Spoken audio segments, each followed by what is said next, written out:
Hello बच्चों, welcome to Rajiv classes. आज हम क्वाड्रेटिक इक्वेशन स्टार्ट करने जा रहे हैं। जैसे कि मैंने लास्ट वीडियो में आपको इसका ओवरव्यू दिया था कि हम इस चैप्टर में क्या क्या करने वाले हैं। ठीक है, तो आज हम स्टार्ट करते हैं। सबसे पहला जो है हमारा इंट्रोडक्शन।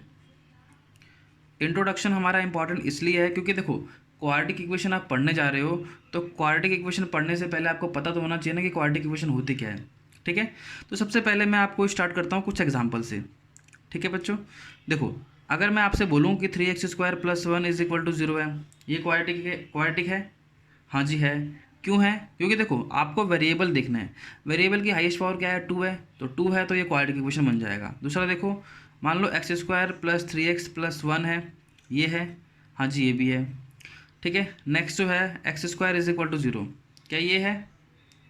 हाँ जी, ये भी है। देखो, हमको टर्म से मतलब नहीं है कि कितने टर्म्स हैं, हमको सिर्फ और सिर्फ वेरिएबल की डिग्री से मतलब है। ठीक है बच्चों, तो देखो, टर्म 1 भी हो सकता है, टर्म 2 भी हो सकता है, टर्म 3 भी हो सकता है। क्लियर? तो टर्म्स के बेसिस पे आप इसको डिफाइन नहीं करोगे। अब करोगे भी तो क्या करोगे? देखो, इसको बोलेंगे मोनोमियल, इसको बोलेंगे क्या, बाइनोमियल, इसको बोलेंगे ट्राइनोमियल। ये आपने चैप्टर नंबर 2 में आपने अच्छे से पढ़ा होगा। ठीक है, टर्म्स के बेसिस पर हम कैसे इक्वेशन को, पॉलिनोमियल्स को कैसे डिफाइन करते हैं। ठीक है, तो क्वाड्रेटिक इक्वेशन पढ़ने के लिए आपको सबसे पहले पता होना चाहिए कि क्वाड्रेटिक इक्वेशन होती क्या है। क्लियर? तो क्वाड्रेटिक इक्वेशन वो इक्वेशन होती है जिसमें वेरिएबल की डिग्री क्या होती है? 2 होती है, हाईएस्ट पावर। ठीक है, डिग्री क्या होती है? Highest power. तो डिग्री होनी चाहिए 2। तो सबसे पहले मैं आपको इसका जनरल फॉर्म, जिसे हम स्टैंडर्ड फॉर्म भी बोलते हैं, ठीक है, तो जनरल फॉर्म से अगर मैं इसका लिखना शुरू करूँ तो इसका जनरल फॉर्म होगा वो क्या होगा? ax² + bx + c is equal to 0। ठीक है, ये हमारी इस क्वाड्रेटिक इक्वेशन की जनरल फॉर्म होगी। अब इस जनरल फॉर्म में इंपॉर्टेंट क्या बात है, इंपॉर्टेंट कंडीशन क्या है कि a की वैल्यू जो है ना वो 0 नहीं हो सकती। बी सी में और मे नॉट भी 0, मतलब वो 0 भी हो सकते हैं, वो 0 नहीं भी हो सकते हैं। ठीक है बच्चों, तो इस क्वेश्चन के हिसाब से, मतलब क्वेश्चन मतलब कि जनरल फॉर्म जो हमारी क्वाड्रेटिक इक्वेशन की डेफिनेशन है उसके अकॉर्डिंग जो ए की वैल्यू है, ए का मतलब है कि कोफिशिएंट ऑफ जो x² है वो 0 नहीं हो सकता। अब क्यों नहीं हो सकता? अगर 0 हो गया तो मान लो ए की वैल्यू 0 पुट कर दी तो आपकी इक्वेशन क्या बची? ये तो 0 हो गया। यहाँ बची bx + c is equal to 0। तो आपको पता ही होगा क्या कि bx + c is equal to 0 is not a quadratic equation.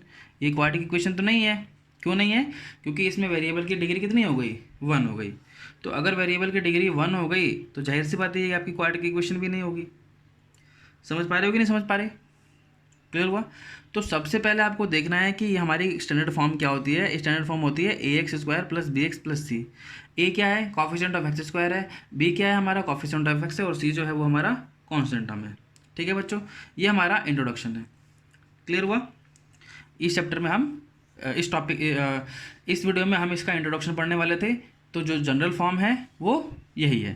क्या है? ax² + bx + c। ठीक है, अगर आपको मैं एग्जांपल दूं, आपको कुछ एग्जांपल कराना चाहूँ कि क्या करना है। क्वेश्चन है, which of the following equations are quadratic. Clear? तो अगर मैं आपके सामने कुछ एग्जांपल लिखूं कि ये इक्वेशन आपकी क्वाड्रेटिक है भी कि नहीं है, तो आप कैसे बताओगे? देखो, आपके सामने पहला इक्वेशन है x + 1 स्क्वायर का, x + 1 का whole square is equal to 2 × x - 3।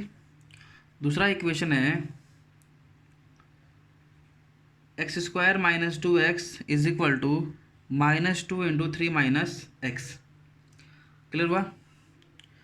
Third equation जो है, थर्ड क्वेश्चन भी करवा देंगे आपके सामने।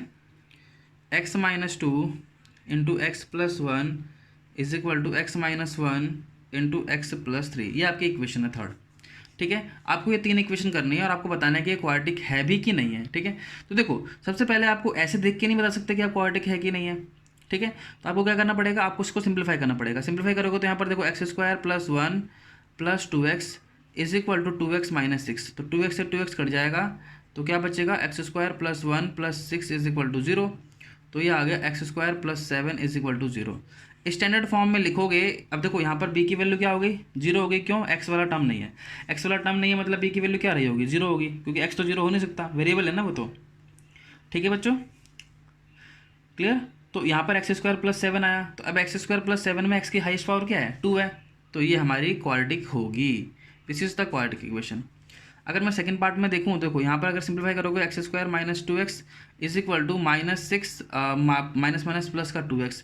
अब इसको एक तरफ लेकर आओगे तो यहाँ पर क्या आएगा, x square -2x plus 6 is equal to 0, x square -4x plus 6 is equal to 0। ये हमारी एक इक्वेशन बन गई, ठीक है। तो ये भी देख पा रहे हो आप क्वाड्रेटिक इक्वेशन है, ठीक है। अब देखो नेक्स्ट पार्ट जो है वो इंपॉर्टेंट है, ठीक है, ध्यान से समझना क्यों है इंपॉर्टेंट।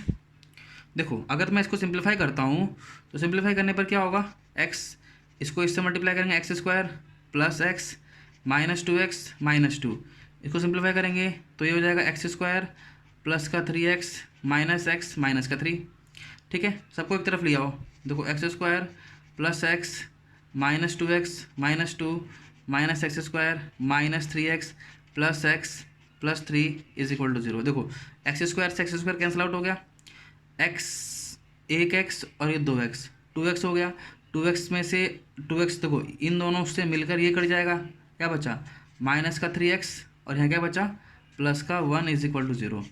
अब तुम इस पे देख पा रहे हो कि इस इक्वेशन में x की जो डिग्री है वो डिग्री कितनी आ रही है, डिग्री आ रही है 1।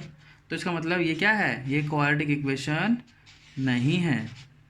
अगर ये क्वाड्रेटिक इक्वेशन होती तो आपको पता चलता कि ये हमारे जो इसकी डिग्री है वेरिएबल की वो कितनी आती, 2 आती।